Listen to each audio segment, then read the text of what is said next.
હર હર મહાદેવ, હરિઓમ, જય માતાજી। અત્યારે વાગ્યા છે સવારના 8 અને આપણે આવી ગયા વાડીએ।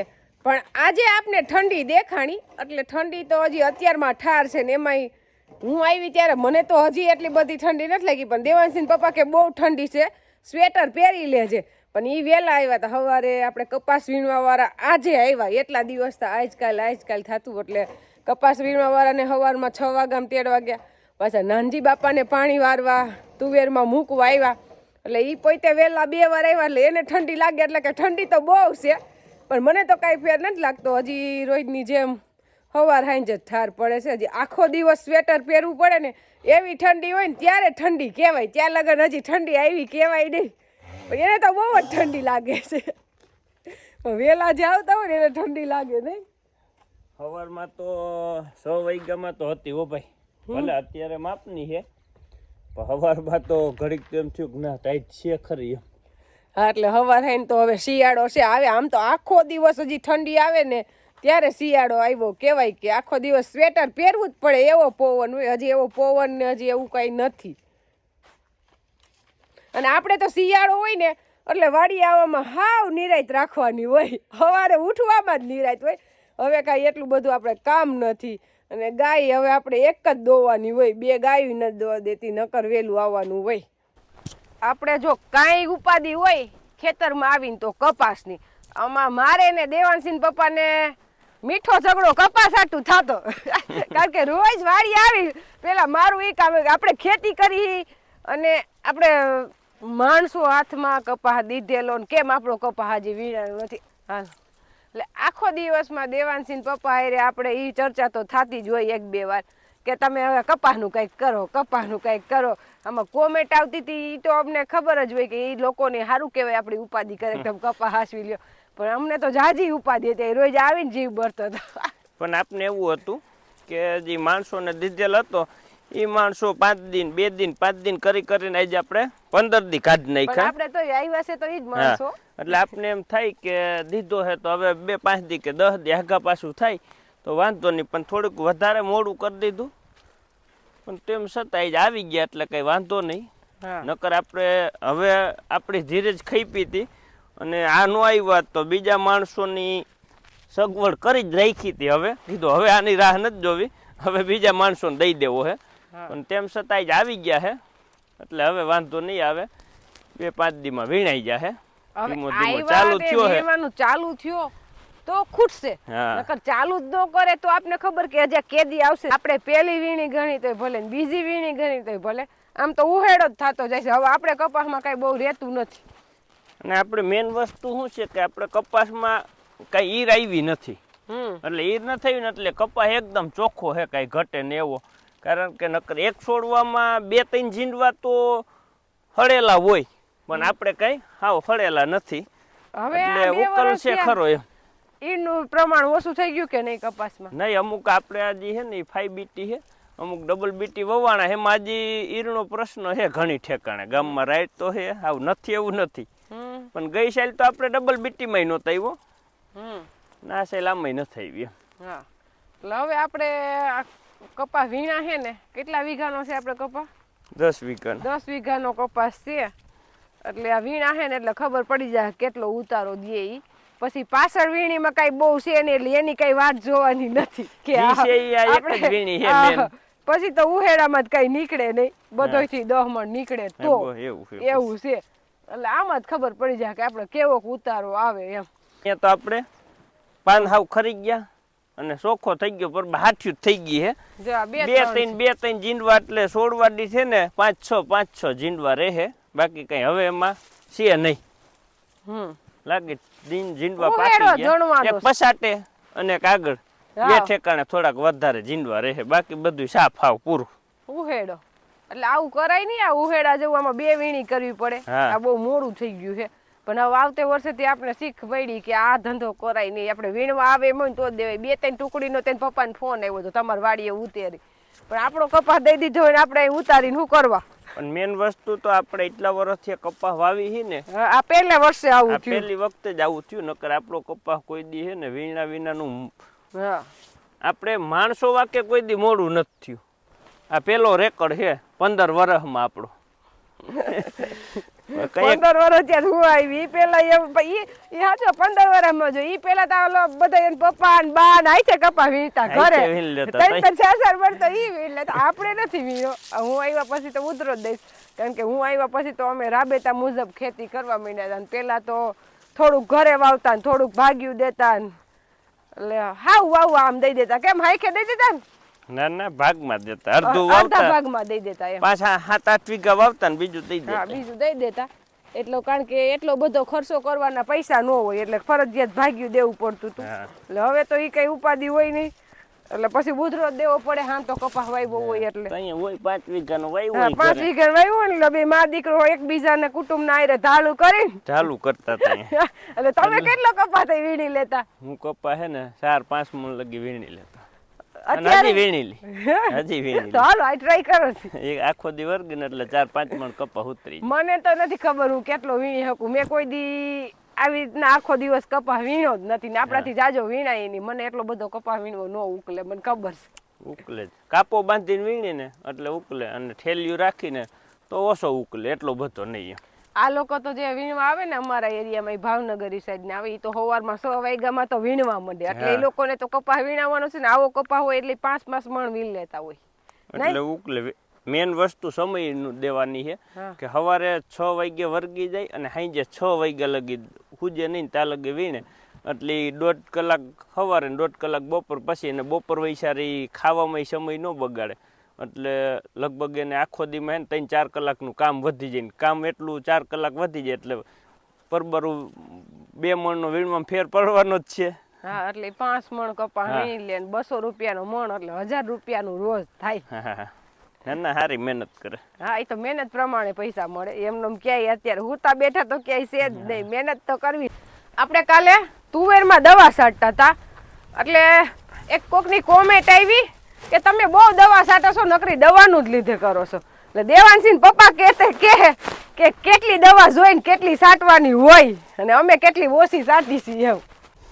જો આપણે કાલે કોમેન્ટ હતી કે તમે દવાનો ઉપયોગ કરો હો અને દવા બતાવો હો એ કે ખરાબ કરો હો કે દવા ન છાંટવી જોઈએ.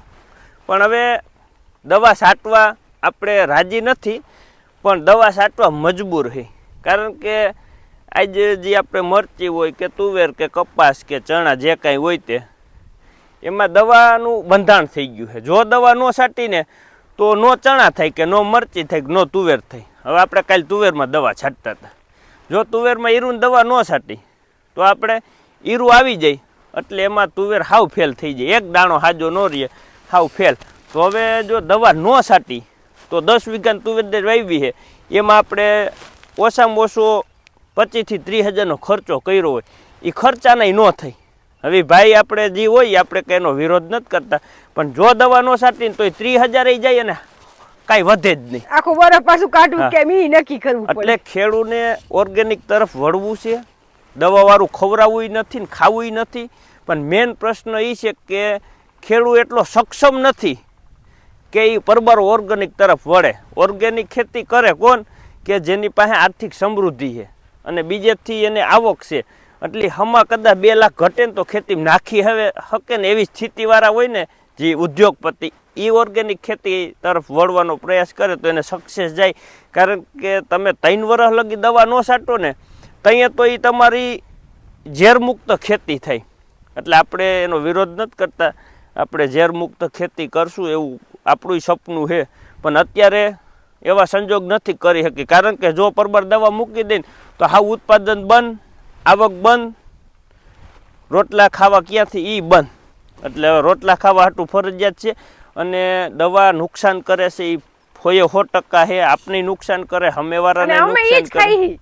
પણ મેન પ્રશ્ન શું છે કે જેટલું દવાથી ગંભીર બીમારી થઈ છે ને એનાથી વધારે ગંભીર બીમારી તો બહારના બધા ખાવાથી થાય છે. જે આ પીઝા ને બર્ગર ને બ્રેડ ને પકોડા ને અનેક વસ્તુ બને છે ને એમાંથી જે રોગ થાય છે ને એ અડધો રીત છે. અડધા આની હિસાબે થાય તો હમા એને અડધાઓની હિસાબે થાય. એમ આપણે નથી કહેતા, એના વિશ્લેષણો જે તજજ્ઞો હોય ને એ એમ કહે છે કે બહારનું ખાવાથી કે વધુ ગંભીર બીમારી થઈ છે. બધું તો હાવ બનાવટી ડુપ્લિકેટ જ આવે. આ તો ફરજિયાત છે. કારણ કે દવા વિના અત્યારે શક્ય નથી. તો આ તો કદાચ હાલો આપણે ખાવું પડશે અત્યારે, ભલે આપણે એમ નથી કહેતા સમય જતા આપણે ફેરફાર કરશું, પણ ઓલું તો કાલથી બંધ કરવું જ થાય એમ છે. અને એ તો બધી ડુપ્લિકેટ જ આવે. આ તો ખાલી આમાં દવાનો છંટકાવ માર્યો, આપણે ડુપ્લિકેટ તો નથી દેતા એમ. ઓલું તો હાવ બનાવેલી વસ્તુ, જેમાં કઈ ઓરિજિનલ હોય જ નહીં, હાવ એટલે હાવ ફેક જ વસ્તુ, તોય માણસ ખાય છે. પણ ઈ કદાચ કાલ બંધ કરવી ને સવારે તો ઈ ખાતા બંધ કરી શકે, પણ આ વસ્તુ પરબારી બંધ થઈ શક્ય નથી. ખેડૂ કીધે તો ખેડૂ પરબાર પાયમાલ થઈ જાય. જો બધાય ખેડૂ દવા બંધ કરે ને તો આ ભારત દેશનું આખું અર્થતંત્ર આખું વિખાઈ જાય હવે. કારણ કે હાવ ઉત્પાદન ન હોય તો એક તો ખાવાનો મેન તો પ્રશ્ન પેલા ઉદ્ભવે. આ બધું લઈ આવે ક્યાંથી ખાવાનું? એટલે અત્યારે તાત્કાલિક ભાઈને કઈ આપણે બંધ નથી થાય એમ, પણ ધીમે ધીમે થાય. પણ દવા ઉપર પ્રતિબંધ જ નથી એમ કહું. હા, પ્રતિબંધ છે તો દવા મળે જ નહીં. ખેડૂત ક્યાં દવા લેવા જાય? એકરા કાયદેસર જ રોડ ઉપર નાખેલા છે બધું. અને આપણે તો તોય છતાં બી ને દવા સાટી છી. શોખની તો કોઈ દી દવા સાટતા જ નથી. આપણે તો રોગ આવ્યો 10% દેખાણો પછી જ દવાનો છંટકાવ કરી. અગાઉ કોઈ દી પગલું લીધું નથી કાંઈ. હાલો ચણામાં કે ટમેટીમાં અગાઉ દવા સાટી દઈ એમ નહીં. આવ્યું એમાં 10% નુકસાની દેખાણી પછી આપણે દવાનો ઉપયોગ કરી. ત્યાં લગી આપણે હજી એકેય દવા સાટી જ નથી. જો એમાં હુકારો તોય દેખાય જ છે. હુકારો ક્યાંક દેખાય જ છે. અને ટમેટામાં આપણે પાસો પાક આવ્યો છે. આ ટમેટા ઓલા દેશી ને કયું હાઇબ્રિડ કહેવાય ઈ છે ને, જે આપણે પેલા આવતા ને લંબુડિયા કહેતા, ખબર રેકડી બેસાવતા તો એમ કે ખાટા ના હોય. હા, પણ આપણે આ ટમેટા હે ને એ જાડા હે, સાઈલ જાડા દર વાળા, અને ખાટા હે, હાવ મોરા નથી. જો એક અહીંયા રહ્યું ટમેટા મોટું જારી ને ખાટા હે. અને આપણે આનું જે કોઠીંબાની કાચરી બનાવી અને હવે આપણે બનાવવાની છે ટમેટાની કાચરી. ટ્રાય કરશું હજી અમે. એટલે આ વખતે આપણું ટ્રાયલ આલે છે, આજ લઈ જાઉં પછી એનું ટ્રાયલ દેવું, કેવા સક્સેસ જાય છે, કેવી બને છે, કેવો સ્વાદ આવે છે. એ માથે આપણે આવતી સાલથી ટમેટાની કાચરી, ભીંડાની, ગુવારની, હર કોઈ જે કંઈ બનતી છે બધી આપણે કાચરીઓ આવશે. હા, આપણી હજી શરૂઆત જ છે. અને ભોળિયા નાટલી દયાથી આપણી હજી શરૂઆત જ છે. પણ આપણી શરૂઆત જ એવી સરસ જાય કે આપને એમ થાય કે એમાં આગળ વધીને હજી બધી કાચરીઓ બનાવી એમ. હા, થઈ જાય બધું. હા, ધીમે ધીમે થાય. અને આમાં હાવ ખેતીમાં તો ખર્ચા એવા રહ્યા એટલે સાઈડમાં કાંઈક ધંધો કરો ને તો પૂરું પડે. નકર ખેડૂ કાંઈ એટલો સધર કોઈ દી થાય જ નહીં. એને છોકરા ભણાવવા હોય, વરાન બધું આવતું જ હોય. બધું આવે, માણસ જ છે. ખેડૂત કઈ થોડુંક મશીન છે. હા, બધાને જે સમાજમાં ખર્ચા પ્રમાણે હે ને એને એમને પૂરું ન પડે. સમાજમાં જે બધી જરૂરિયાત હોય એમ ખેડૂને હોય જ બધી જરૂરિયાત. કઈ મશીન તો નથી. હવે અત્યારે ખેડૂના છોકરા સપનું જોવે ડોક્ટર બનવો છે તો એનો ખર્ચો તો કેવડો થાય. હવે એ ખેડૂ કેમ પૂગે? એમને તો ડોક્ટર બનાય ને એમાં પેલા તો એટલા રૂપિયા પાથરવા પડે.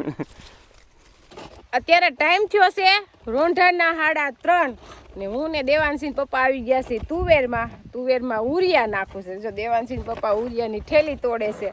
અને હમણાં અમે બે વરખશું ને એટલે કાલ પાયું એમાં જ નાખવાનું છે. આજ પાયું એમાં તો નાખવાનું હલાય એમ હોય નહીં. હમણાં કેટલી વાર લાગશે? આપણે કાલ જેમાં પાણી પાયું ને એટલામાં જ નાખવાનું છે, બધે નથી નાખવાનું. એટલે માઈને કે પાતરી કાલના હે ને 20 થી 25 ક્યારા કાલ પીધા છે અંદાજે. એટલે 12 ક્યારામાં નાખવાનું થાય. એક મૂકીને એક નાખવું છે. અને આપણે ખાતર નાખવાનું છે 46% નાઇટ્રોજન આવે એ. કારણ કે NPK ખાતર તો આપણે આગલા રાઉન્ડમાં એટલે કે 20 દિવસ મોર વાવ્યું હતું અને હવે એ ખાતર લાગ્યું હોય. અને અત્યારે આપણે તુવેર એકદમ ફાલે ફૂલે છે એટલે હવે એનો ગ્રોથ અટકશે. જો નાઇટ્રોજન ખાતર આપી દઈ ને તો થોડુંક કીધું વધ કરી દે. એટલે કારણ કે આપણે જે અદાવાળી જમીન છે ને એકદમ નબળી જમીન છે. આજ જેટલા વર્ષ છે આ જમીન વવાતી છે મારા અંદાજ પ્રમાણે. હું અહીંયા આવું છું તો 20 વર્ષ 25 વર્ષથી મને સાંભળે છે કે આમાં કોઈ જાતની નવી ધૂળ કે ખાતર કઈ નખાણું જ નથી. આપણે 1 વર્ષ વળી નાખ્યું તો 8-9 ટ્રેક્ટર, 2 વર્ષ મોર. એટલે જમીન હાવ એકદમ નબળી છે ને એટલે લોઠી જમીન હોય ને એવો તો છોડવો થાય જ નહીં. કારણ કે ગમે એવી મહેનત કરો ને તો એ ધરા. એટલે હે ને થોડીક નબળી પડે.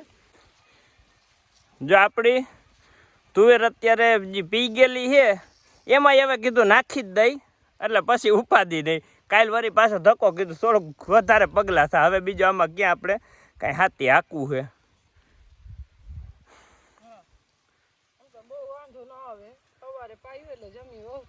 હા હલાય એવું છે આપણે ખૂચી જાય નો હલાય એવું હોય ને હા તો તકલીફ પડે પણ એ તો કઈ તકલીફ છે નહીં. અને તોય મેં આજ સવારમાં બે ઠેકાણે આટો માર્યો જે આપણી અદાની ને જમીન છે એ તુવેર તો તું જો ને તો આજ બિયારણ છે પણ આનાથી દોઢી એટલો ફેર પડે સારી જમીનનો ને નબળી જમીનનો. પણ તોય જો કે આપણી કંઈ વાંધો તો નથી જ પણ જમીન છે જ નબળી છે એમ. અને બધાયને અમારે બિયારણ એક જ છે. હા જા બધું કાંઈ ઘટે નહીં. હવે તો સિંગુ કેવી થોડ બોથડ આવે બસ મેન પ્રશ્ન શું છે કે આમાં સિંગુ ઘાટી આવે છે એકદમ. જો બધામાં જો એકદમ ઘાટી નકર હે ને પારવી સિંગુ હોય. જો આ બધી ઘાટી છે જા. અને આપણે ઉરિયાની જરૂર છે જ તુવેરને. એમાં તુવેરનો શું છે મેન પ્રશ્ન આપણે પારા ઉપર વાવી દીધી પછી એમાં કઈ છે નહીં. આપણી માવજત તો કરી હોય મગફળી નીકળે પછી આનો ઈલાજ થાય. ત્યાં લગન તો એમને ઊભી હોય પોતાની ઘોડે. એટલે ફાલ લાગી ગયો છે અને હવે સિંગુ આપણે બેસી ગઈ છે એટલે જો નાઇટ્રોજન ખાતર આપી દઈ ને તો ફાલનો ફાલ ચાલુ રહે અને થોડીક વૈધ કરી જાય. એટલે વૈધ કરી જાય એટલે ઉત્પાદન વધી જાય. મેન પ્રશ્ન તો આપણે શું છે કે માપની છે ને એ આમ તો મને ગમે છે કારણ કે વાઢવામાં છે ને બહુ નુકસાની ન ઓલી ઘૂસવાઈ જાય ને તો એ બહુ તકલીફ પડે એકબીજાના. આપણે ઓલી પસાટે અમે ઓલી બાજુ નાખ્યું હારી જમીનમાં એટલે માંડ નીકળે હે ગામ આમ કરી કરીને અત્યાર આટલી વાઢવામાં છે ને જઈ તકલીફ પડે અને એટલી જે તોય આ હજી ઘૂસવા છે જ. આ ઘૂસવાય તો જાય જગ્યા એટલી રહે નહીં કારણ કે જે વજન થાય ને એટલે આમ નમશે અને નમશે ને એટલે એકબીજી સિંગુ આમ હે ને ઘૂસવાઈ જાય એટલે તકલીફ તો પડે જ. વાઢવામાં નુકસાની બહુ આવે અને માપની હોય ને વલ તો નુકસાની ન આવે બહુ. ઉત્પાદન આવું જોઈએ બાકી તો ઘૂસવાય કે ન ઘૂસવાય એવું ફેર પડે.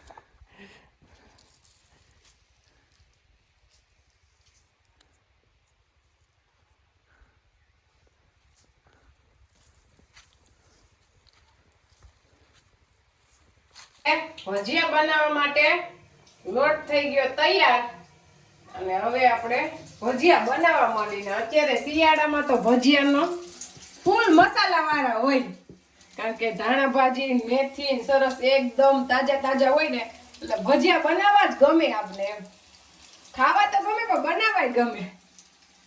તો ઉનાળાના પછી બનાવી હાલે એવું એમ આવે. શિયાળા જેવી ભજીયાનો મજા આવે, ખાવાની મજા આવે, બનાવવાની મજા આવે, ખાવાની મજા આવે. મેથી કોથમરી મરચાં બધું સરસ તાજું જ હોય એમ.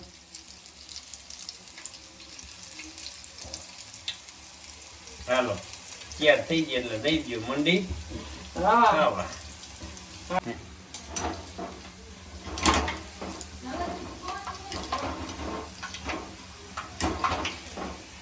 ભજીયા આપણે ભજીયા ચડી ગયા એ કેમ ખબર પડે?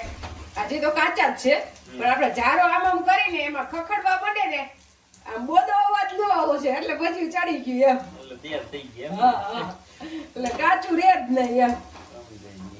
હા અને મેથીના ભજીયાની અત્યારે સુગંધ એવી સરસ આવે ને એમાં કઈ ઘટે જ નહીં. વિડિયો જોહે ને એને એમ થાય કે લંબિયામાં લઈ ખાઈ લઈ. એ વાત સાચી. અત્યારે ઉનાળાનું ત્યાં થાય ઓહો ભજીયા કેમ ખાવા, અત્યારે ભજીયા જોઈને થાય ખાઈ એમ.